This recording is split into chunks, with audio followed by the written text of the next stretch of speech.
he changed the law also with his own funeral and some rituals he changed because he said, "I am one of you." I think he was an ordinary person. That he went on the street. He didn't wear special clothes.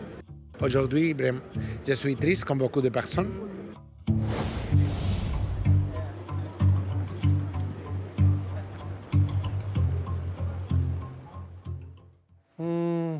이 사진 꽤 많은 분들이 보셨을 거라고 짐작이 됩니다.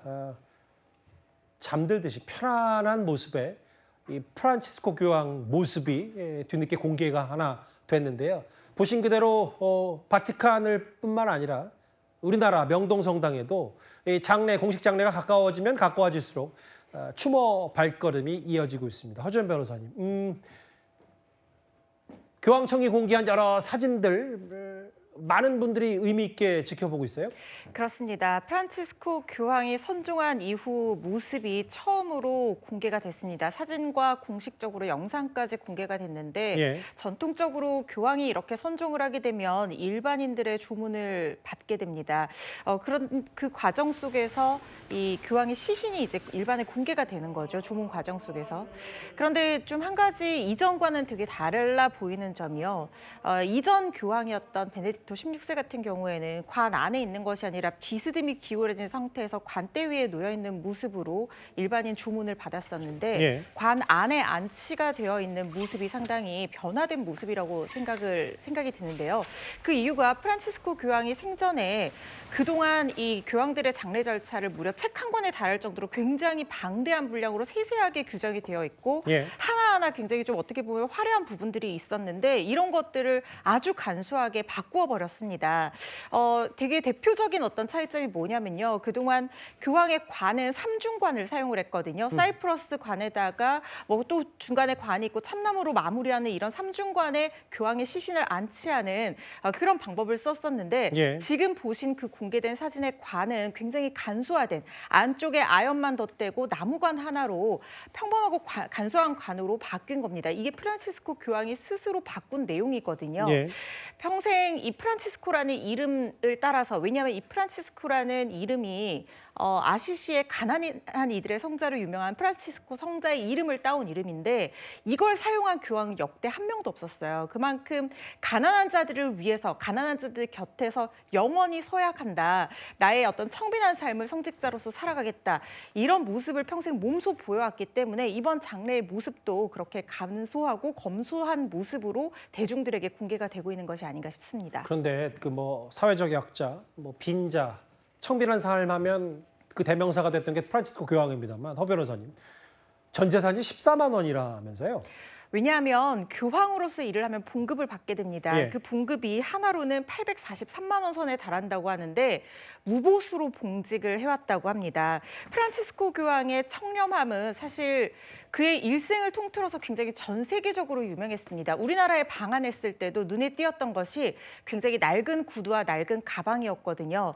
급여도 받지 않고 내 한 몸을 종교와 그리고 가난한 자들을 위해서 헌신하겠다라는 뜻을 그런 일념 하나로 평생을 살아오신 분입니다. 예. 그렇기 때문에 장례도 그렇게 치르는 것이고 근데 한 가지 좀 특별하게 보이는 점이 뭐냐면 이 반전의 모습이 있는 게요. 프란치스코 교황이 록 앨범을 발매한 적이 있었다고 합니다. 이게 사실은 그전 교황들도 여러 가지 세계의 언어로 설교에 음악을 덧댄 그런 앨범을 발매를 해서 많은 사람들에게 복음을 전파하는 그런 방법을 써왔었는데 그러니까 음반도 내셨었군요. 그렇습니다. 프로그레시브 록 장르에 이렇게 음반을 냈다는 것이 상당히 이례적이었거든요. 그런데 프로그레시브 록이라는 장르도 사실 굉장히 실험적이고 기존에 쓰지 않던 그런 악기들을 사용하는 그런 장르로 알려져 있는데 프란치스코 교황의 삶도 사실 그 이전의 교황들도 굉장히 이 종교를 위해서 귀한 분들이 많긴 했습니다만 상당히 이례적인 부분이 많았어요. 이렇게 청렴하게 살아가는 모습들, 교황으로서 누릴 수 있는 여러 가지 특권들을 포기하고 일반 사제들과 같이 숙소에 머물면서 고급차도 쓰지 않고 이 이탈리아 국민 소형차를 쓰는 모습, 그리고 처음으로 대륙에서 온 교황, 그리고 150년 만에 바티칸이 아닌 성마조레 대성당에 묻히는 모습, 이런 모든 것들이 하나로 어떤 맥락을 형성을 해서 프란치스코 교황의 신념을 보여주는 부분이 아닌가 싶습니다. 그 어제 우리 한덕수 권한대행도 명동성당을 찾아서 추모를 했고 빈소를 찾았고요. 명동성내에 마련된.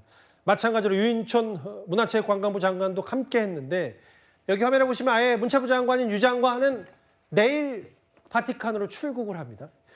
그런데 이게 우리나라와 아예 다른 얘기가 아니라요. 콘클라베를 통해서 다음 교황, 차기 교황도 뽑아야 됩니다. 그런데 우리나라의 유흥식 추기경도 여러 후보군 중에 포함이 되어 있습니다. 프란치스 교황님은 한국을 진심으로 사랑하시는 분이셨습니다. 대한민국의 분단 현실을 특별히 안타까워하시며 당신께서 직접 북에도 갈 의향이 있다고 하셨을 만큼 한국에 대한 사랑이 남다른 분이셨습니다. 그 아르헨티나 출신의 그 프란치스코 교황, 뭐 비유럽 출신, 뭐 여러 가지 회자가 되는 말들이 있었는데 허 변호사님, 이 이탈리아 최대 일간지가 봤을 때 차기 교황 후보군으로 우리나라 유흥식 추기경도 거론이 되더라고요. 그렇습니다. 사실 이 교황으로 뽑히는 피선거권이 어떤 것이 있는가 제가 찾아봤더니요. 주교 서품을 받고 경진성사를 받고 세례를 받은 사람이라면 누구나 교황이 될 수 있다고 합니다. 그래서 예. 이탈리아에서 유력 일간지에서 이렇게 유력 후보다라고 발표를 하는 게 그동안의 덕망이나 경력이나 이런 여러 가지 가능성을 보고 유력 후보를 얘기는 거지만 사실은 누구나 교황으로 선출이 될 수가 있다는 거예요. 그런데 선거권을 가진 사람은 이렇게 80세 미만의 추기경으로 한정이 되어 있거든요. 예. 그런데 우리나라의 이 유흥식 추기경이 우리나라 천주교 역사상으로는 최초로 교황청의 성직자부 장관으로 임명이 돼서 봉직을 한 분입니다. 그리고 남북 문제에도 굉장히 관심이 많았고 코로나19가 번질 때는 전 세계 교구 중에서 최초로 코로나19 백신을 나누자는 그런 운동도 전개를 했던 분이거든요. 예. 그래서 아마 지금 굉장히 유력한 후보 12명이라고 하면은 사실 피선거권이 사실상 이 천주교 주교들에게는 다 있는 셈인데 이 전 세계 12명의 후보에 포함이 됐다고 하는 것은 굉장히 유력하게 점쳐지고 있다는 거거든요. 이번 콘클라베에서 자신의 알겠습니다. 선거권을 행사하면서 교황으로 선출되는 것은 아닌가. 그렇다고 하면 우리나라 천주교에는 정말 엄청난 역사적인 한 획을 긋는 사건이 될 것 같다는 생각이 듭니다. 전 세계적인 추모 물결이 계속해서 이어지고 있는 프란치스코 교황 선정 속보까지 만나봤습니다. 그러면 지금까지 들어온 여러분들의 목소리를 만나볼 차례죠. 첫 번째 댓글입니다. 인신공격 말고 제대로 한 판 붙어주세요. 뭐 품격, 뭐 여러 가지 정책 대결 이런 거를 기대하시는 목소리인 것 같아요. 사이다들의 입심 대결, 이번 토론에 대한 기대가 많이 크신 것 같습니다. 예. 파기자판이냐 파기환송이냐, 그러게 오늘도 법 공부 제대로 한다고 하셨고요. 또 하나 보겠습니다. 속도가 빠르긴 하다. 이재명 대표에 관련된 대법원 판단 말씀하셨습니다. 마지막 보겠습니다. 대법원 판단 받고 국민 판단 받는 게 순서 아닌가라고 하셨어요. 오늘도 댓글 5개 모두 감사드립니다.